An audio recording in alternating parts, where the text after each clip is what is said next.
Well, welcome back to the Queens of the Damned horror podcast. This week we are doing a Thanksgiving episode. But fair warning before this episode, it's going to be kind of gross. So I wouldn't recommend watching this on Thanksgiving if you're about to eat Thanksgiving dinner or Thanksgiving lunch, whatever you do. You should probably listen after. If you're listening to this on Thanksgiving, maybe check it out the next day or so, because it's going to be a pretty gross episode. But other than that, we have Rachel back. Yay!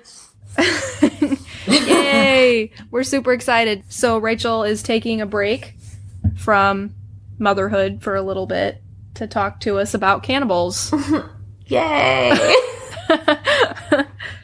So, I chose for my cannibal Albert Fish. So, Albert Fish is pretty famous. A lot of people have heard of him. His crimes are pretty disgusting, just as a fair warning. Again, this is someone who killed children, so if that's the kind of thing that bothers you a lot, like you really can't handle it, skip this part of the podcast.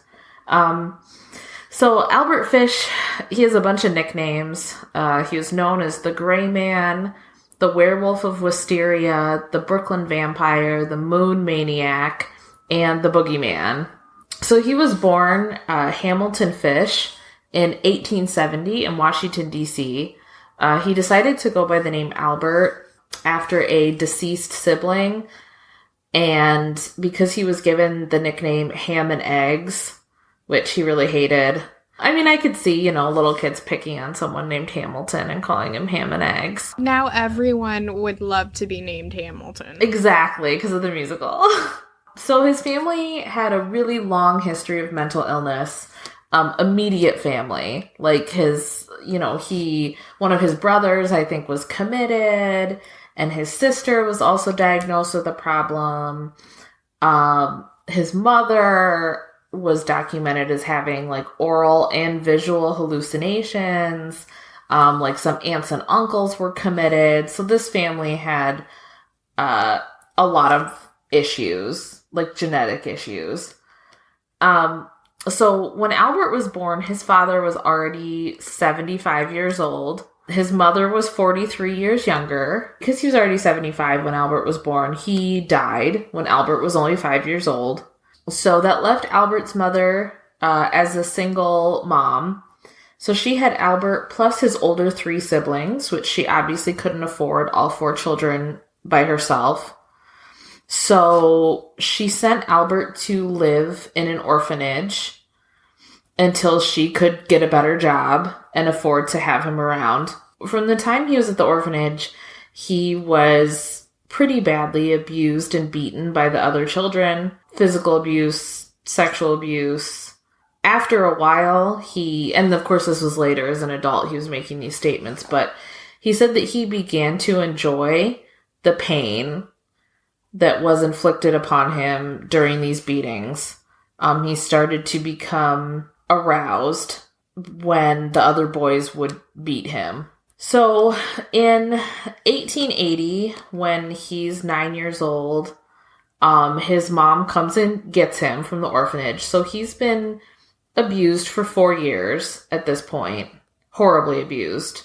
And those are, as someone who's been reading a lot of books about childhood development, 5 to 9, those are some formative years.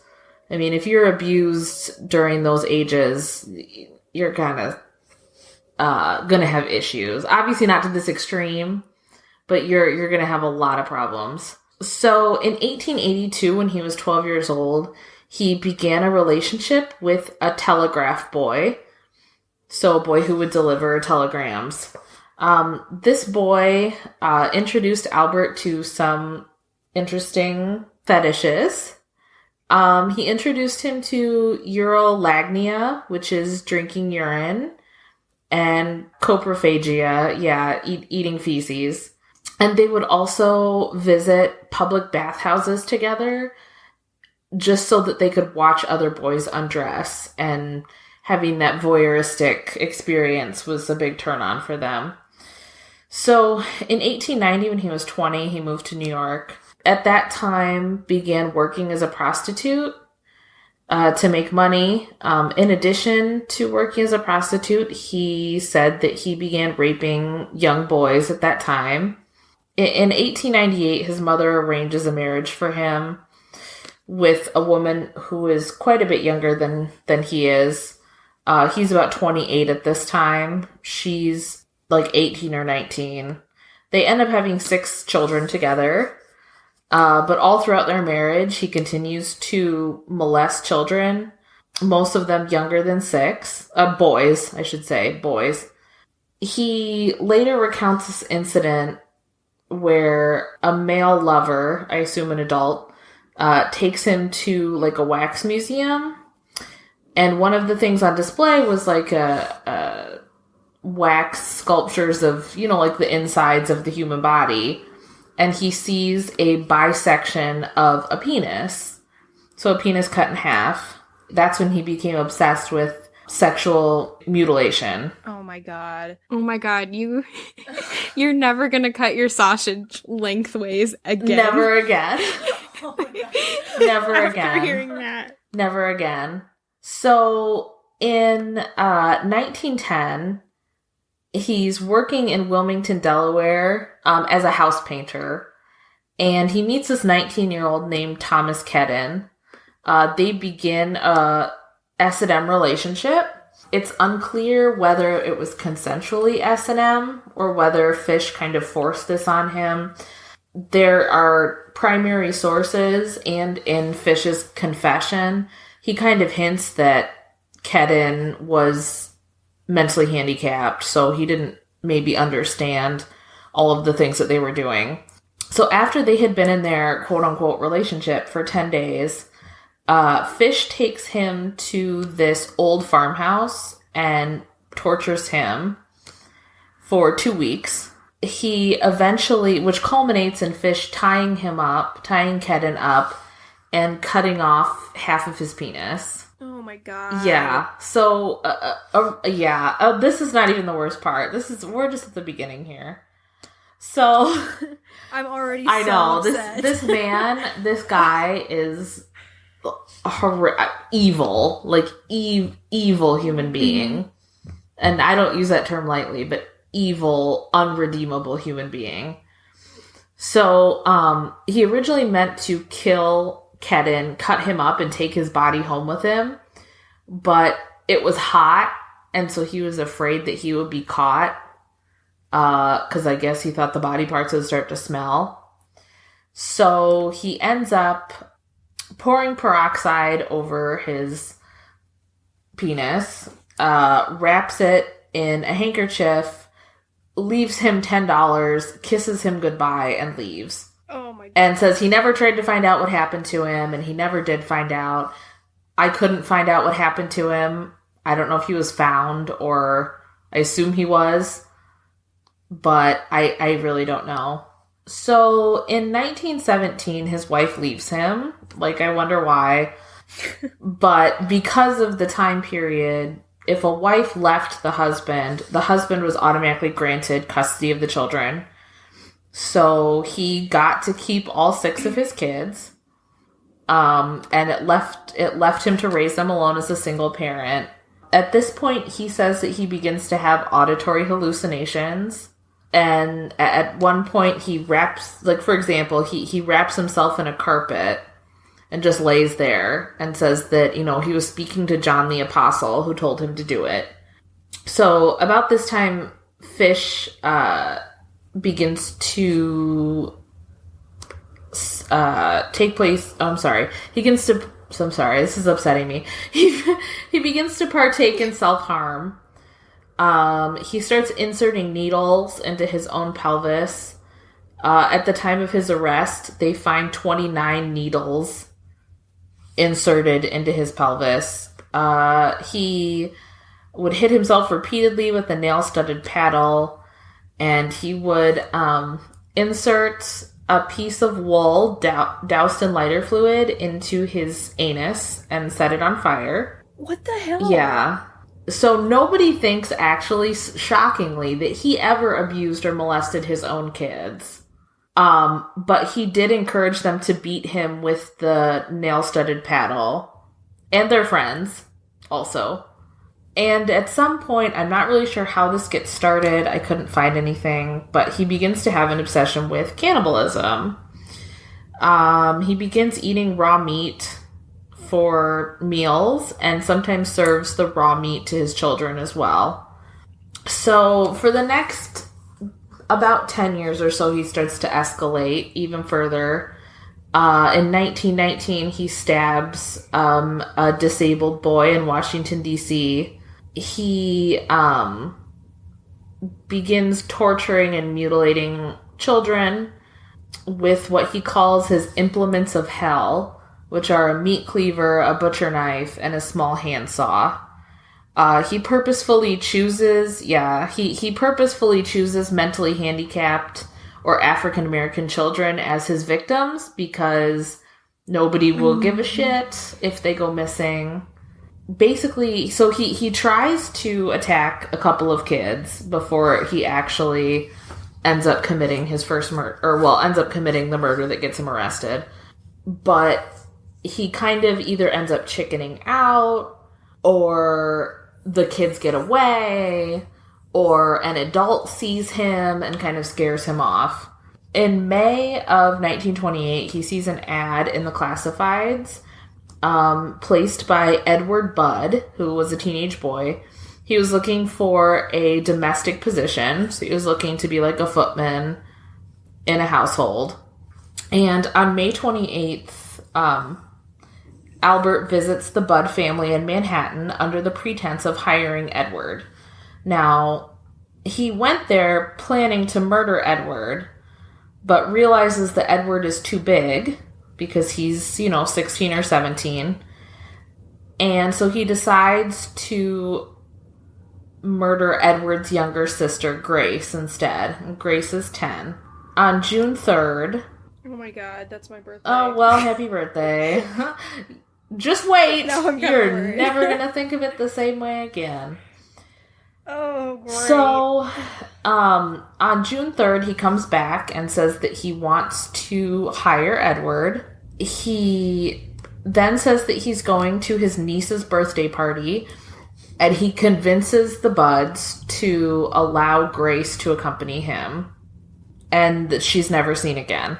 She goes alone with him and never comes back. Like, in what world? I'm sorry, but in what world do you let your 10-year-old daughter go with your 16-year-old son and just like, okay, bye, go with this stranger? And I know they did it all the time back then, but I still can't wrap my head around it. I still can't. It's just a different time, I think, is all. Because, of course, that was my first thought, too, is, oh my god, I can't even imagine letting my child go off with some stranger to a birthday party. But it was just a completely different time. They had no concept of this kind of thing happening. It wasn't what it is now. Mm. So someone else was actually arrested on September 5th, 1930. So about 2 years later, Charles Edward Pope was arrested. But he ends up being acquitted in December of that year, and then the police have no further leads. In November of 1934, an anonymous letter is sent to the girl's parents. So this is 6 years after she's gone missing. And the mother is illiterate, and so she can't read it. So her son reads it to her. The letter details a supposed story, about a friend of the letter writer who went overseas to China, and there was a famine in China, and so there was no meat available, so they were killing people and eating them. And this friend of the letter writer supposedly tells the letter writer that there's nothing better than the taste of a dead child, which I'm guessing is where that quote we were discussing earlier came from. He doesn't say those exact words in this letter. It's kind of hinted at, but he doesn't say that. But yeah. But basically, after his friend told him that story, he just felt like he had to eat a child. So he then, in graphic detail, describes what happened to her. If you would like to read the letter, it's on Wikipedia. I can't say that I really recommend reading it. It's pretty disgusting. But the basic gist of it is that he took her to an empty house in Westchester, New York, and he told her to stay outside, and she stayed outside picking flowers, which is very upsetting. And he went upstairs and took all of his clothes off so he wouldn't get her blood on his clothes. And when he was ready, he went to the window and called down to her. And he hid in a closet until she came into the room. When she saw him naked, she began to cry and tried to run away. And he grabbed her and took her clothes off. He choked her to death and then cut her into pieces and ate her. But he wanted them to know that he didn't rape her. And she died a virgin. That's how the letter ends. Oh my god. I don't recommend reading it. The letter is on Wikipedia if you choose to read it. I can't recommend it. It's really... The language that he uses is disgusting. It's very graphic. So, basically, obviously, they contact the police. The story about the famine in China, they think that's kind of bullshit, but they really believe that this is what happened to Grace. So the letter was delivered in an envelope that had an emblem on it for the New York Private Chauffeurs Benevolent Association. So the police go and visit that company, and a janitor there tells them, "Oh, I took some of the stationery home, but I left it at my boarding house when I moved out." So the police go to the boarding house and they meet the landlady who says, "Oh, yeah, the janitor was living here a few months ago, but when he checked out, another gentleman checked into his room, and that was Albert." And so the police wait around for him, and he comes back. And they arrest him, and he doesn't deny the crime. He says that he did it, basically. He tells them the whole story. He went there to murder the brother, but chose the girl instead. He said that he never wanted to rape her, but while he was strangling her, he had 2 involuntary ejaculations. Ugh, oh my god. I told you, guys. So this information actually comes into play again. It is used at the trial to basically say that the whole crime was sexually motivated. That way, they didn't have to bring the cannibalism into the trial. So the only reason anyone knows about the cannibalism is because he wrote that letter. So after he is arrested, they discover 2 other murders that he committed. The first was Francis McDonnell, who was 9 years old. He was murdered on July 14th, 1924, so about 4 years before Grace. He was found hanging in a tree. He had been raped and strangled with his own suspenders and strung up by his own suspenders. He was covered in extensive stab wounds, and his left hamstring had been entirely stripped of flesh. At first he denied it. At first he denied killing him, but then ends up later confessing to doing it. He said that he intended to castrate him, but he ran when he heard someone approaching the area. And the other murder was Billy Gaffney.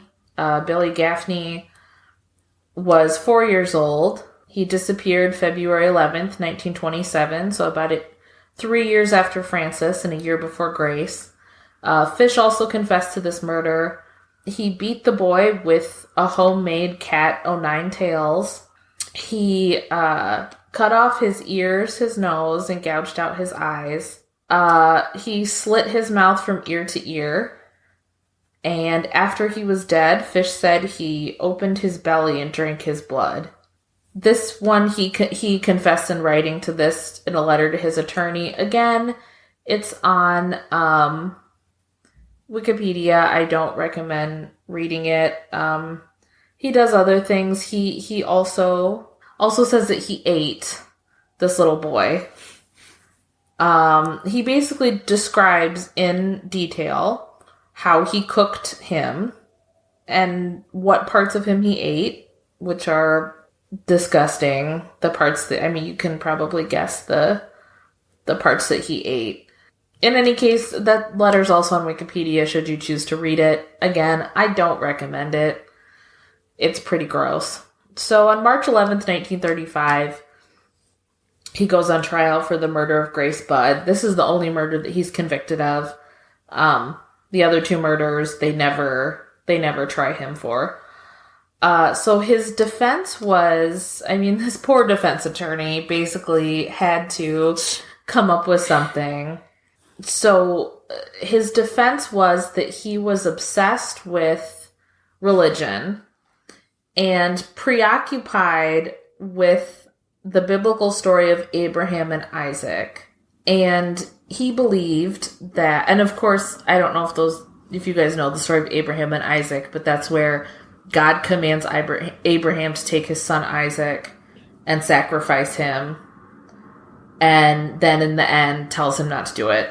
So was there not an insanity plea at this time? There was. They're saying he was insane. Okay. I thought they just... I don't know. It didn't sound like that's what they were pleading. It sounded like, oh, well, he has this, like, he's just a very religious man. No. Just basically that he's so religiously obsessed that he believed that he could hear God speaking to him. And, so basically their defense is that he believed that sacrificing a boy would be penance for his own sins. And even if the act of murder was wrong, angels would prevent it if God did not approve, which is what basically happens in the story of Isaac and Abraham. The defense's expert is the first one that brings up cannibalism at the trial. He's the only one who brings it up, and he even barely brings it up at this point. And basically he says that the cannibalism was like communion to Albert. It was a way of becoming closer to God. So he's found guilty. They later speak to the jurors who all believe that he was insane. None of them believe that he was sane, but they all just kind of believe that he should be executed. So they found him sane and guilty instead of finding him not criminally liable. So he is executed in the electric chair on January 16th, 1936. He's executed in the electric chair at Sing Sing. He's said to have helped the executioner position the electrodes on his own body, and his last words were reportedly, "I don't even know why I'm here."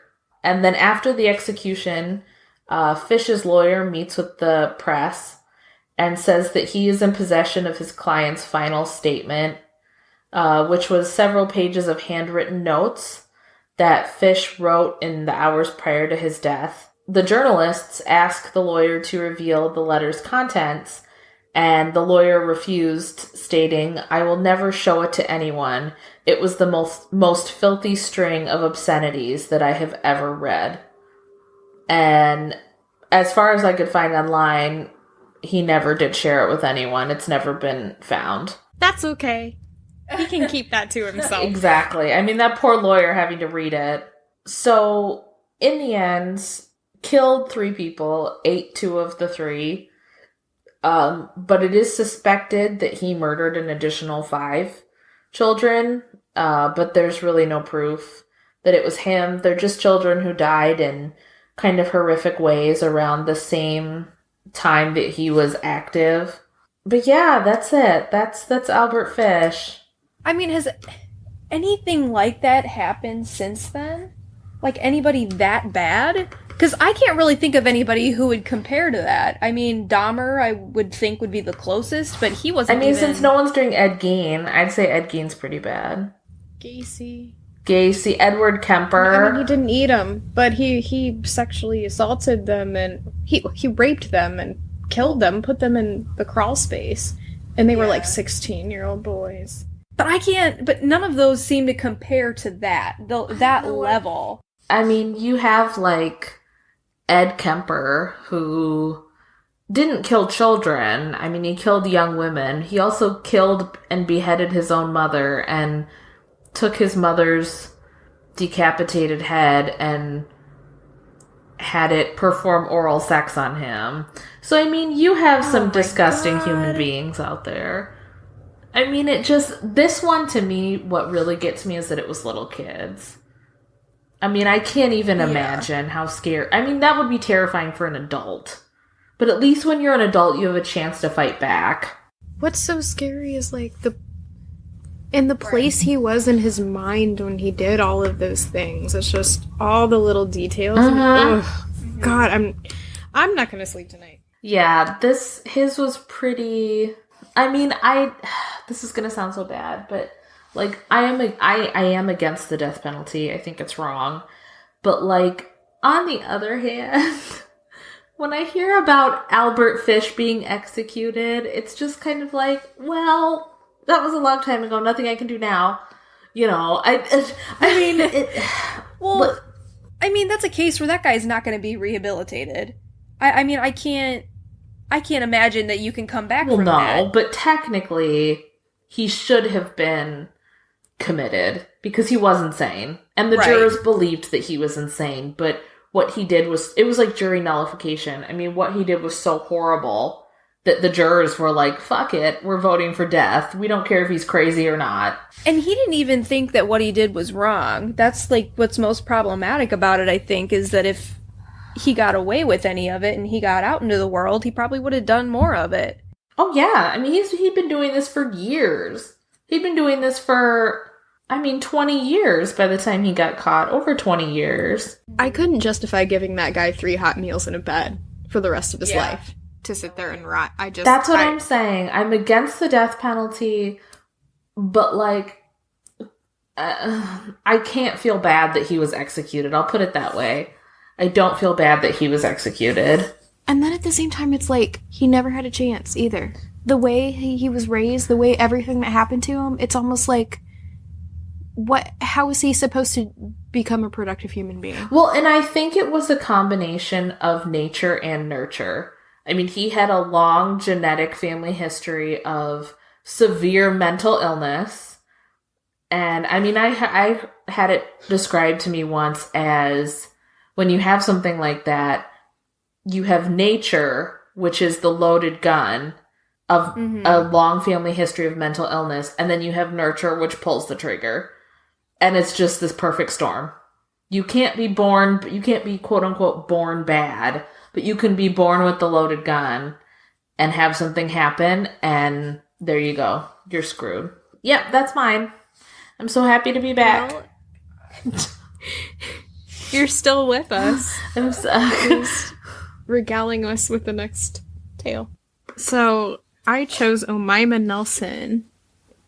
I don't know if either of you have ever heard of her. No. I hadn't either. But she seemed kind of similar to Catherine Knight, if you've heard of... Nope. Okay. Well, I watched this really cheesy 15-minute documentary on her, and then the rest of my research came from Murderpedia, so... I love Murderpedia. I love it. So, the first sentence of the documentary, I think, bears repeating.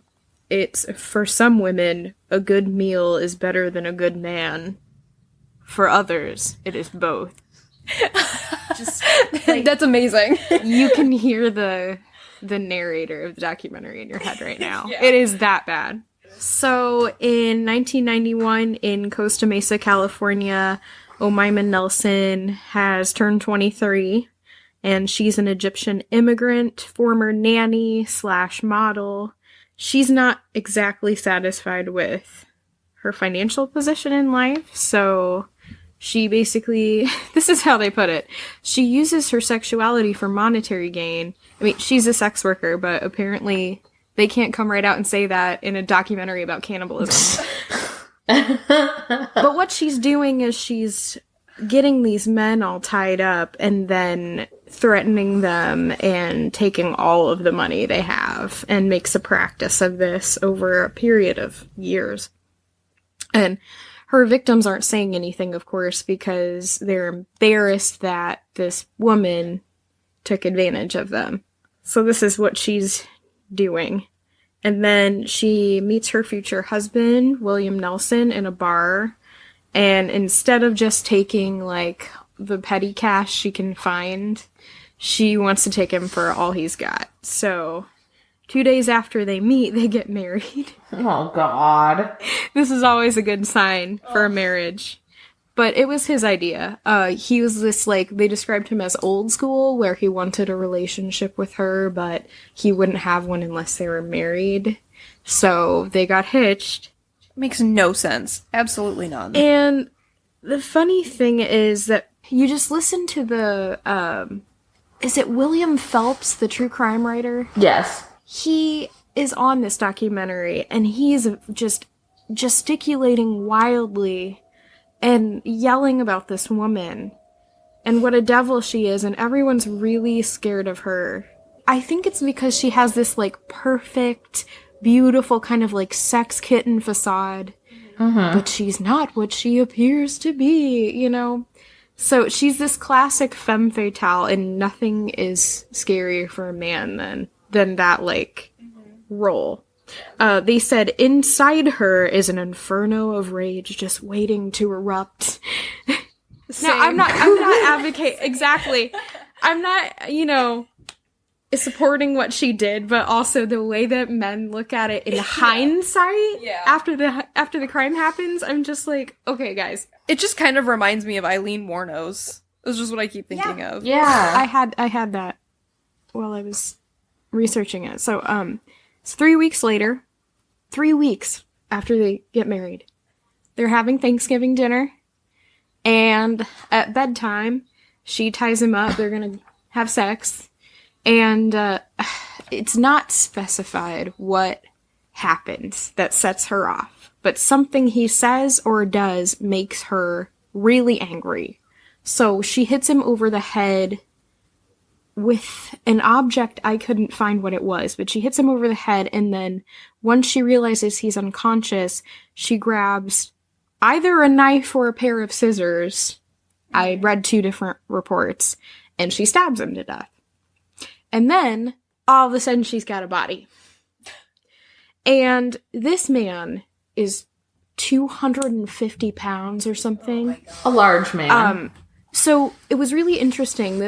According to this FBI profiler, this is where Omaima Nelson kind of deviates from the norm of woman murderers. So she actually dismembers the body, and she hangs pieces of his torso in the shower to drain the blood.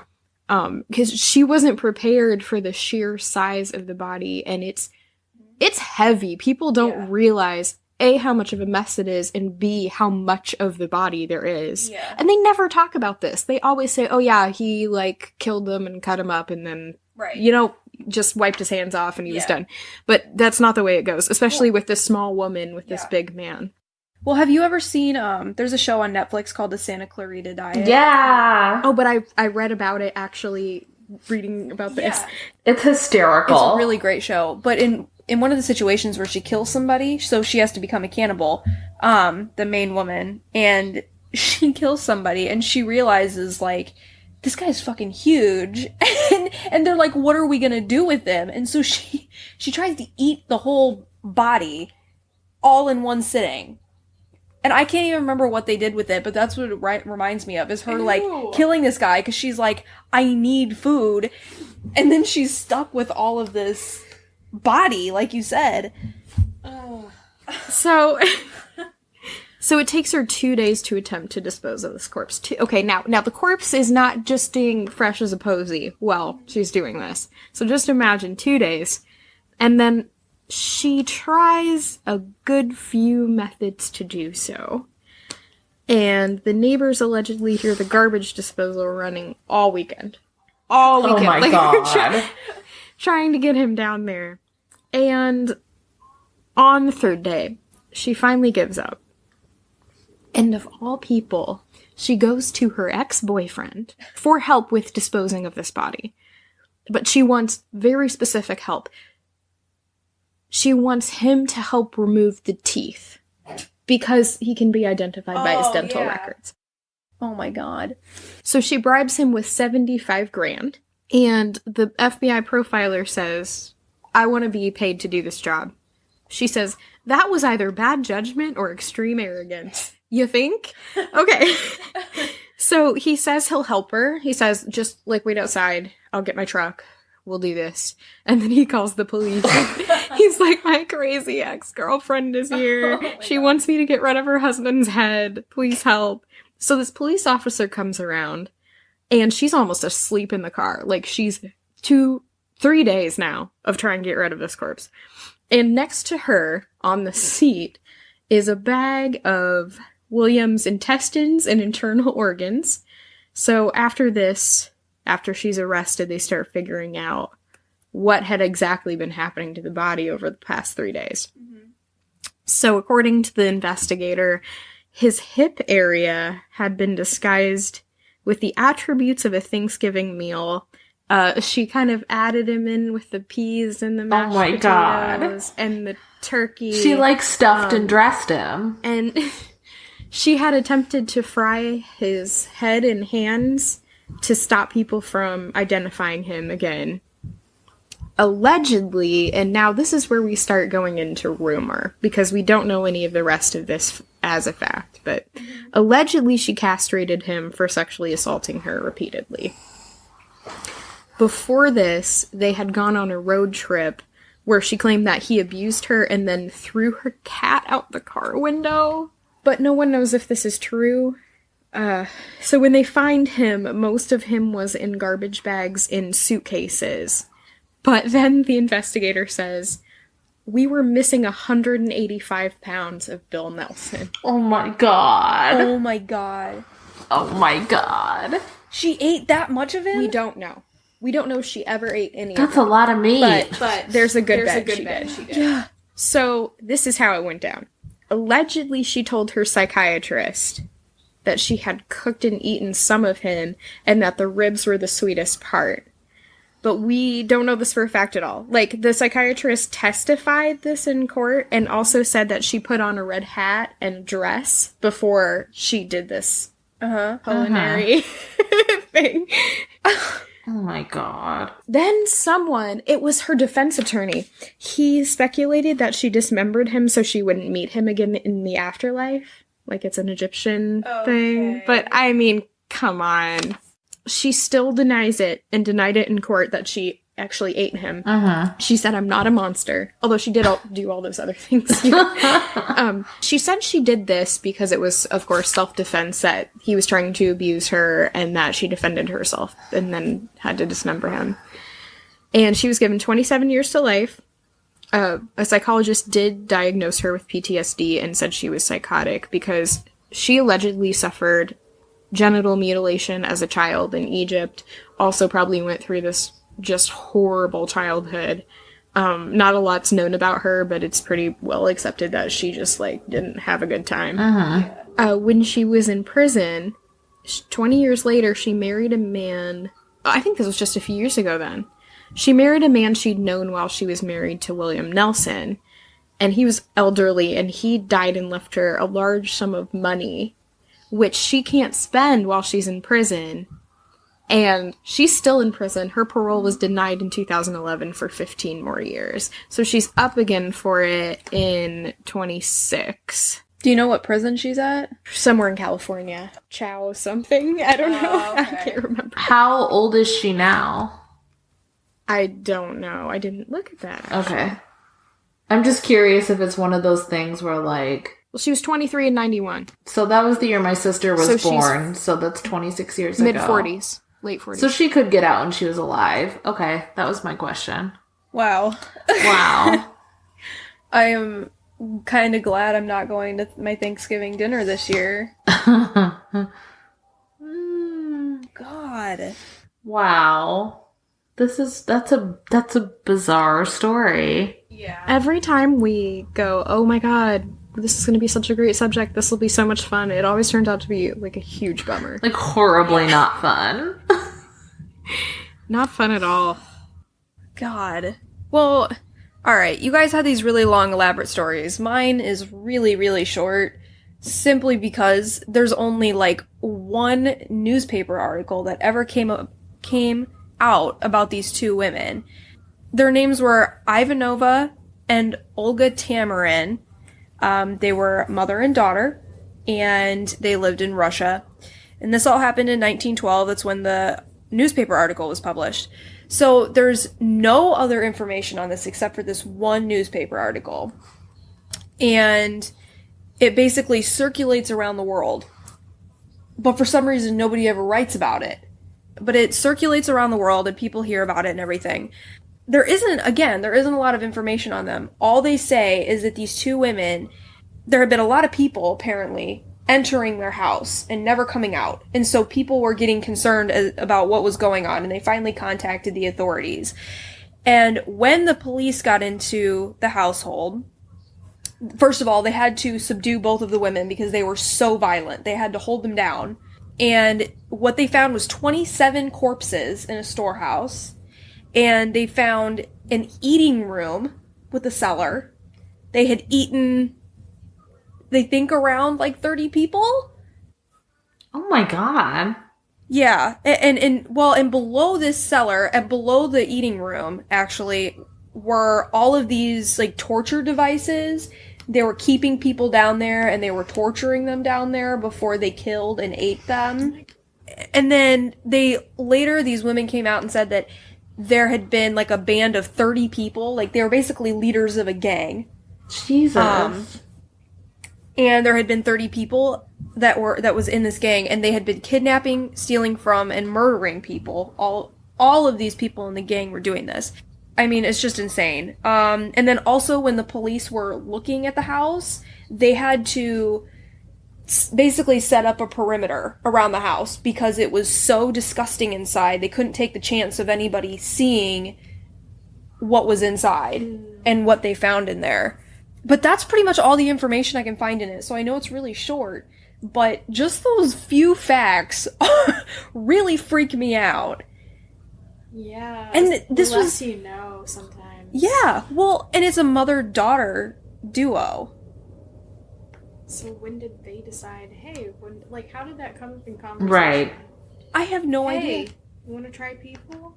Yeah. It's gotta be... I have no clue. It's gotta be some kind of, like, shared psychosis. Like, once you spend enough time around crazy, you start to become crazy. Mm-hmm. And I almost wonder that they started doing it just because, they were around dead bodies so much. You know, I mean, I'm sure that's where it came from. They were killing all these people, and then one day they were like, maybe we should try this. I don't want to go to the grocery store. Wow. But the weird thing is about this is that the town they say this happened in, the newspaper cites, it doesn't exist anymore. Like, nobody knows where it was. The newspaper was published in St. Petersburg, but this town that they arrested them in, it doesn't exist anymore, so no one knows where it was. Everybody probably moved I was about to say. Yeah. They're all gone. I'm moving. They all got sent to some gulag. I just kept... pork! Yeah. I just kept thinking of, like, the rats in the walls. The one that I talked about by Lovecraft, how they found that underground area where they had been eating people and enslaving people and all of that. I mean, God. I've been thinking about the Bloody Benders all day because they just did it on My Favorite Murder, finally. Oh, really? Finally! And of course they made it a lot funnier, but it's still, every time I hear that story, there's something about that canvas they hung up that, like, separated their living quarters from the restaurant, and then they would kill people in front of, like, I don't know what it was about them, but this whole, like, covert operation of this family that's, like, killing people for the fun of it and burying them all over, just, like, everywhere on their property. Ugh. That just always reminds me of Texas Chainsaw Massacre. Yeah. Mm-hmm. And then they had a kind of a version of the Bloody Benders in Roanoke, I noticed. Oh, I did not catch that. Just because I had not heard of the Bloody Benders. Hillbillies. They're the Bloody Benders or the Texas Chainsaw Massacre family. I didn't make it past episode 2, so I didn't get to them. I got bored. So I just wanted to thank the guys over at Ghost Crier one more time for doing that interview with us. It was so fun. And I don't know, I really enjoyed it. I really loved it. I thought it was super interesting. I learned so much. It was cool to get their perspective on a bunch of different things. So, oh, we have a Patreon. Please go donate. I mean, everyone does that. It's patreon.com/QOTD podcast. Oh, that's what it is? I think Okay. that's what everything else is. All right. Sure. If we're wrong, you'll just donate to someone else and they'll be super... Well, happy Thanksgiving, listeners. I bet you'll all be thinking about us during your meal. You're going to be looking at that deep fried turkey. Oh my god. Oh my gosh. All right. Bye. Bye.